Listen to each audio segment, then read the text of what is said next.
अस्सलाम वालेकुम रहमतुल्लाह। कुछ कंपनियां, कुछ मुसस्से, कुछ कफील वगैरह ऐसे होते हैं जो ऐसे सिचुएशन के इंतज़ार में होते हैं या फिर जिनको ऐसे सिचुएशन एज ए बहाना चाहिए होती है अपने बंदे को निकालने के लिए। तो इस मौजूदा सिचुएशन को देखते हुए अगर आप किसी भी अरब कंट्री में हैं, बेसिकली स्पेशली तौर पे, तो आप अगर छुट्टी आना चाहते हैं या फिर बहुत से लोगों की जो टिकट आने जाने की जिम्मेदारी कंपनी की कफील मुसस्से वगैरह की होती है, तो एक यानी कि वन वे टिकट आपको देते हैं, वापसी पे फिर आपको कहते हैं जी टिकट्स अभी महंगी हैं, इंतज़ार करो। ऐसे करते करते आपके वीज़ा ख़राब होने के चांसेस बहुत ज़्यादा होते हैं। तो मेरी रिकमेंडेशन जितने भी अरब कंट्रीज़ वाले हैं उनको ये है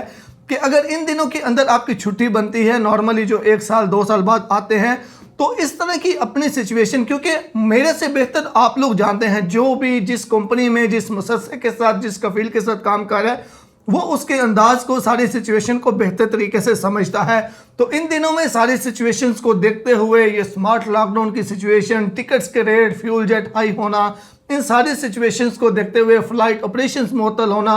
एयरपोर्ट के इश्यूज़ को देखते हुए, इन सारी सिचुएशंस को देखते हुए अगर आपका बहुत ही ज़्यादा ज़रूरी है छुट्टी आना और आप इन सिचुएशंस को मद्देनज़र रख के आना चाहते हैं, तो वो एक अलग चीज़ है। लेकिन अगर आपका एक यानी कि बाई चांस छुट्टी बनती है, आपने आना है, ऐसा सिचुएशन है कि आप ना भी आएँ तो कोई बात नहीं है, तो मेरा आपको ये मशवरा होगा कि आप फ़िलहाल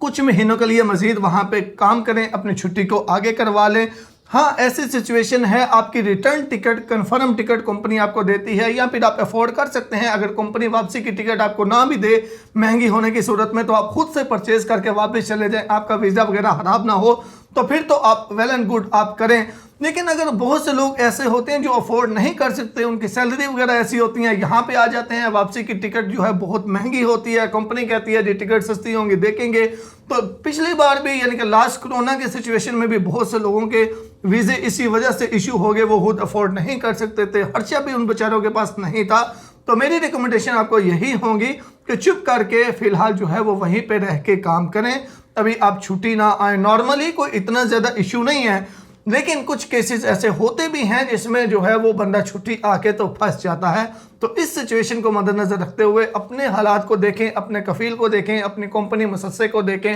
अगर आप समझें कि वो आपको पूरा सपोर्ट करेंगे, अगर आपको यहाँ पे रहते हुए छुट्टी भी एक्सटेंड करनी पड़ी वो करेंगे, तो फिर आप आएँ। लेकिन अगर आपको सिचुएशन 50-50 पर लगती है तो फिर ऐसा रिस्क बिल्कुल भी ना लें मौजूदा सिचुएशन को देखते हुए।